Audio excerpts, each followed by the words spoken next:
लगातार जांच पड़ताल की गई थी, इसको लेकर और बातचीत करेंगे। हमारे साथ कर्नल रिटायर्ड वीके साही जी डिफेंस एक्सपर्ट हैं और श्रुति दास गुप्ता विदेश मामलों की जानकार जुड़ गई हैं। बहुत स्वागत है आप दोनों का। श्रुति जी, सबसे पहले मैं आपके पास आऊंगी। दिल्ली ब्लास्ट के बाद से ही हम देख रहे हैं कि जांच पड़ताल बेहद तेज हो चली है। ऐसे में तमाम लिंक्स, तमाम कनेक्शन निकलकर सामने आ रहे हैं। एक बेहद बड़ा खुलासा जो हुआ है कि जैश के आतंकी अब जिस तरीके से हमास का पैटर्न फॉलो कर रहे हैं, अस्पतालों में हथियारों का जखीरा स्टोर करने की तैयारी में थे। जी बिल्कुल सही बोल रहे हैं आप हर्षा जी। और इससे मैं थोड़ा पीछे भी और लेके जाना चाहूंगी। फरवरी 2025 के अंदर जहाँ पे इंडिया अपने काम में लगा हुआ था, तब पाकिस्तान में एक ग्रैंड टेरर समिट होल्ड किया गया था, जिसके अंदर हमास के स्पोक्सपर्सन आके पीओजेके के रावलकोट के अंदर जैश ए मोहम्मद, हिजबुल मुजाहिदीन और लश्कर ए तैयबा जैसे लोगों के साथ उनकी वहाँ जो समिट हुई है वहाँ पे उन्होंने पार्टिसिपेट किया था, एड्रेस किया था लोगों को।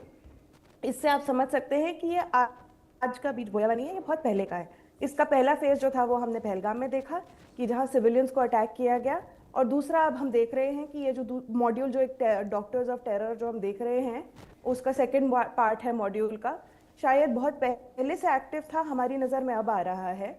इसके पीछे जो चल रहा है पूरा सिस्टम, इसको समझ पाना शायद हमारे नॉर्मल सेक्युलर सोच से बाहर है। क्योंकि आप सोचते हैं इंसान पढ़ लिख जाता है, गरीबी से दूर हो जाता है, तो ये सब चीज़ों में अपनी जान गंवाने के लिए नहीं बैठता। पर आप देखिए, आप गवर्नमेंट मेडिकल कॉलेज है जम्मू कश्मीर का, तो उसके लॉकर में से भी एम्यूनिशन निकल रहा है। कश्मीर टाइम्स जैसा एक कह रहे हैं 4 साल से बंद है उनका ऑफिस, वहाँ से कारतूस निकल रहे हैं, गन निकल रही है। तो इसका मतलब जो है, इन लोगों ने बहुत लंबे समय से ये प्लानिंग कर रखी थी। शुक्र है कि वो एक पोस्टर के चलते एक पुलिसमैन के घर इस दिमाग की घंटी बजी और आज हम ये देख पा रहे हैं, नहीं तो शायद कितनी जानों की लॉस हो जाती है, हम समझ ही नहीं पाते। हमास के जैसे अगर आप हॉस्पिटल के अंदर सामान रखेंगे, वो सबसे कम सस्पेक्टेड जगह होती है, क्योंकि वहाँ लोग अपनी जान बचाने आते हैं। डॉक्टर्स एक अलग से ओथ लेते हैं, हिपोक्रेटिक ओथ, जिसके अंदर वो कहते हैं कि हम कभी भी अपनी कला का, अपनी विद्या से किसी को नुकसान नहीं पहुंचाएंगे, मेरी विद्या जो है जान बचाने के लिए इस्तेमाल होगी। और वही डॉक्टर मास स्केल में इनोसेंट लोगों को मारने के लिए जब काम करने लगते हैं, तो लोग ये कनेक्शन बना नहीं पाते हैं।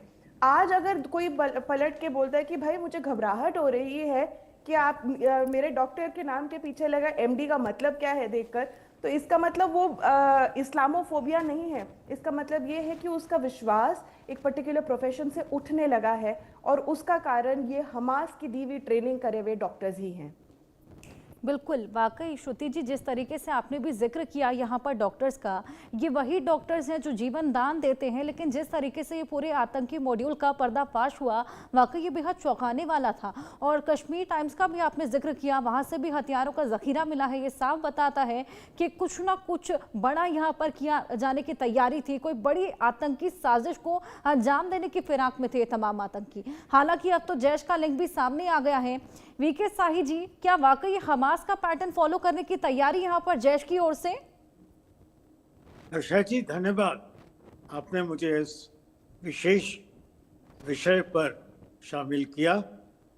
मैं श्रुति जी की बात को और आगे बढ़ाऊंगा।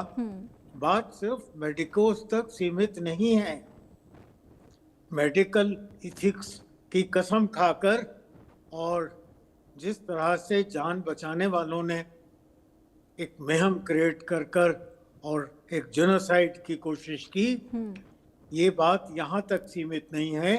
कुछ अर्सा पहले हमने पूना में इंजीनियर्स की इसी तरह की साजिश भी भुगती थी।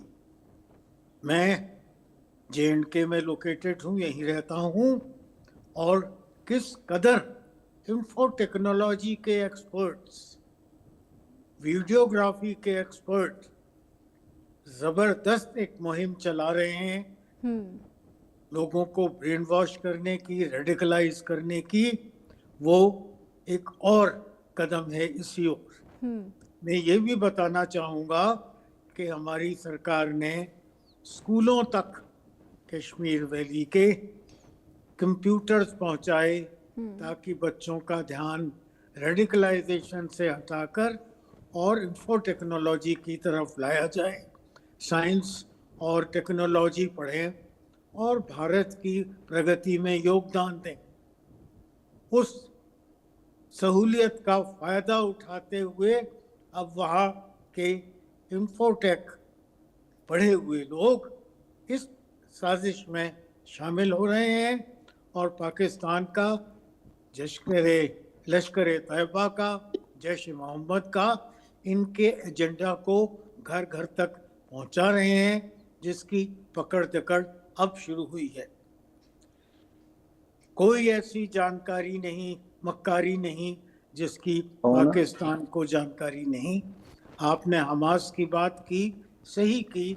हमास के पैटर्न पर न सिर्फ हॉस्पिटल्स में अब ये जो खून से लथपथ पहली AK-47 मिली थी मेडिकल कॉलेज के, और इसी तरह मैं समझता हूँ बाकी हॉस्पिटल्स में जहाँ इन मेडिकोज की पहुंच है, रेडिकलाइज मेडिकोज की पहुंच है, वो शायद और भी बड़ा हथियारों का जखीरा इकट्ठा कर रहे होंगे। दुख सिर्फ इस बात का है कि हमारी एक पॉलिसी ऐसी अपीजमेंट की चलती आई जिसमें हम इन लोगों को भांपने में देरी कर गए। शायद लिहाजा समय तक एक फिर भी भरोसे की किरण पर हम चलते रहे, पर मैं समझता हूँ अब पानी सर के ऊपर निकल गया है। अब हमें इस सेकुलरिज्म में उसको सिख अल इज्म बोलता हूँ, हम इस सिकनेस से बाहर निकलें, दिन की रोशनी देखें, डे लाइट, बिल्कुल, और पहचानें कि देश के शत्रु कहाँ कहाँ हैं, कौन कौन हैं। मैं किसी कम्युनिटी को 100% गलत कभी नहीं मानने को तैयार, बिल्कुल बिल्कुल सही बात कही बीके साही जी आपने, ये पहचानना बेहद जरूरी है। लेकिन अगर यही आतंकी डॉक्टर के भेष में छुपे हो तो अपने आप में कितनी हैरानी वाली बात हो जाती है, क्योंकि जैसे मैंने पहले भी कहा कि वो डॉक्टर जो जीवन दान देते हैं वो इस तरह का आतंकी एक मॉड्यूल चला रहे थे, और जिस तरह की तमाम वीडियो सर्कुलेट हुई जिसमें वो सेल्फ बॉम्बिंग की पैरवी करते नजर आए। इनफैक्ट डॉक्टर शाहीन तो ये भी बोल रही थी कि वो मानव बम बनाने के लिए तमाम औरतों को इकट्ठा कर रही थी। ये साफ बताता है कि कितनी रेडिकलाइजेशन यहाँ पर हो चुकी है, किस तरीके से, किस हद तक ब्रेन वॉश यहाँ पर श्रुति जी किया होगा इन तमाम लोगों का। जी सिर्फ ब्रेन वॉश नहीं किया, उन्होंने एक बैक स्टोरी भी तैयार करके रखी, जिससे जैसे आप देख रहे हैं कि उन्होंने, अब आप, जब हम कश्मीर टाइम्स की बात कर रहे हैं तो बोल रहे हैं जर्नलिज्म पे अटैक हो रहा है। जब हम मेडिकल डॉक्टर्स के उनमें लॉकर्स में से निकाल रहे हैं कि भाई उन्होंने कारतूस जमा कर रखे, उन्होंने गन्स जमा कर रखी हैं, तो लोग बोल रहे हैं कि देखो इस्लामोफोबिया फैला रहे हैं ये लोग। तो ये इन्होंने बैक स्टोरी पूरी तैयार कर रखी है। एक गुजरात टीम ने हैदराबाद के एक डॉक्टर को पकड़ा जिन्होंने रिसिन के द्वारा, जो आपके कैस्टर के सीड के पल्प से रिसिन जैसे एक लीथल उसको निकालने की कोशिश में लगे हुए थे। उनके परिवारजन बोलते हैं अरे वो भटक गया होगा, वो ऐसे ही कर दिया होगा। तो उन्होंने बैक स्टोरी भी बहुत अच्छे से बना रखी है। अगर हमारी ये सुरक्षा एजेंसीज, देखिए हम लोग पूछ रहे कि क्या लोग सो रहे थे, हमने पहले क्यों नहीं पकड़ा। हमें हर बार सही होना पड़ेगा, उनको सिर्फ एक बार कामयाब होना पड़ेगा, और यही हो रहा है। वो एक बार कामयाब हो गए वो रेड फोर्ट ब्लास्ट के अंदर, लेकिन इतने बड़े बड़े स्केल के अटैक्स हमारी सुरक्षा एजेंसीज ने बचा लिए।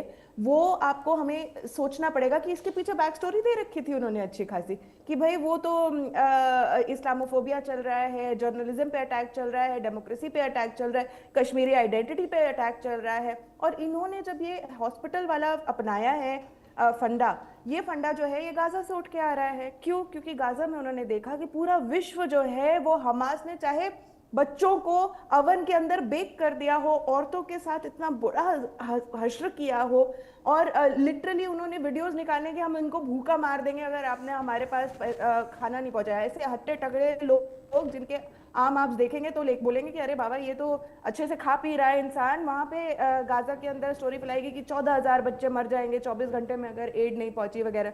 तो ये जो पूरा नेटवर्क है उन्होंने अच्छे से सेट कर लिया है। सिर्फ इंडिया नहीं, इजराइल के हिसाब से, गाजा के हिसाब से उन्होंने इंटरनेशनल नेटवर्क एक सेट कर लिया, और इसकी सक्सेस उन्होंने देखी है।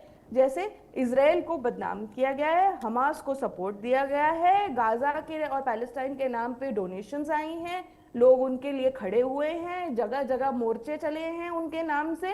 और ये सक्सेसफुल मॉड्यूल इसलिए हुआ है क्योंकि वो कह रहे हैं देखो अस्पताल पे अटैक कर दिया। भाई अस्पताल के अंदर अगर उन्होंने बम डाल रखे हैं और अगर अस्पताल को उन्होंने अपना सेंटर बना रखा है तो अस्पताल पे अटैक करना ही पड़ेगा ना, मजबूर होके। और यही चीज अगर हमने और नजरअंदाज कर दी होती तो आज इंडिया की आर्मी अटैक कर रही होती है अस्पताल पे। तो यही वो फंडा फिर इंडिया पे लगाते कि देखो ह्यूमन राइट्स वायलेशंस कर रहे हैं लोग, इन्होंने जर्नलिज्म पे अटैक कर दिया, ये कश्मीरियों पे अटैक कर रहे हैं, ऑक्यूपाइंग फोर्स है। ये सारे नरेटिव्स उन्होंने सेट कर रखे थे। इन्होंने इस ऑलरेडी एक सक्सेस वो देख चुके हैं, टेस्ट कर चुके हैं गाजा के अंदर, और वही चीज को वो कट कॉपी पेस्ट करके कश्मीर, जम्मू कश्मीर, इन सब चीजों को लेकर वो यहाँ पे इंडिया के ऊपर लगाना चाह रहे थे। भला हो हमारी एजेंसीज का कि ये पकड़े गए, नहीं तो इसके आगे जाके हमें हमारी इंटरनेशनल इमेज के अंदर इतना धक्का खाना पड़ता कि शायद बिल्कुल। हम समझ भी नहीं पाते कि आगे बचाएं कैसे अपने आप। बिल्कुल, वाकई सही बात कही आपने श्रुति जी, क्योंकि इन्होंने जिस तरीके से 6 तारीख को चुन भी लिया था, 4 जगहों को चिन्हित भी कर लिया था और बाकायदा इसके लिए 2 साल से लगातार एक्सप्लोजिव्स इकट्ठे किए जा रहे थे। जगह जगह से हमने देखा कि कितनी भारी मात्रा में एक्सप्लोजिव्स मिले हैं, उसका एक खामियाजा हमने पुलिस थाने के भीतर भी देखा था। ये साफ बताता है कि कितने भीषण एक्सप्लोजिव्स हो सकते थे अगर ये जो पूरी घटना है ये पकड़ी ना जाती। वीके जी, मैं आपके पास आऊंगी, ऑपरेशन सिंदूर से कोई सबक नहीं सीख पाए हैं ये? देखिए हर्षा जी, अब देश में इनके कदम कितने गहरे कहां तक हैं वो समझना भी हमें आवश्यक है। क्या हमारी पार्लियामेंट में हमास का सपोर्ट नहीं हुआ? क्या हमारे लीडर्स हमास का सपोर्ट करने के लिए बैग हमास का लेकर पार्लियामेंट में घूमते नजर नहीं आए? क्या ओवैसी जी ने जिक्र नहीं किया हमास की मदद का पार्लियामेंट में खड़े होकर? और कोई ब्रीच ऑफ उनके अगेंस्ट बातचीत नहीं हुई? कहीं इस देश के विरुद्ध या एक टेररिज्म को बढ़ावा देने की बातचीत करने के लिए उन्होंने जो बातचीत पार्लियामेंट में खड़े होकर की? बिल्कुल, वाकई सही पॉइंट्स आप यहाँ पर रेज कर रहे हैं वीके जी, लेकिन मैं आपके पास आऊंगी, इसको लेकर और बात करेंगे, लेकिन इसी बीच एक और बड़ी खबर दर्शकों को दे दें। अल फलाह यूनिवर्सिटी के बाहर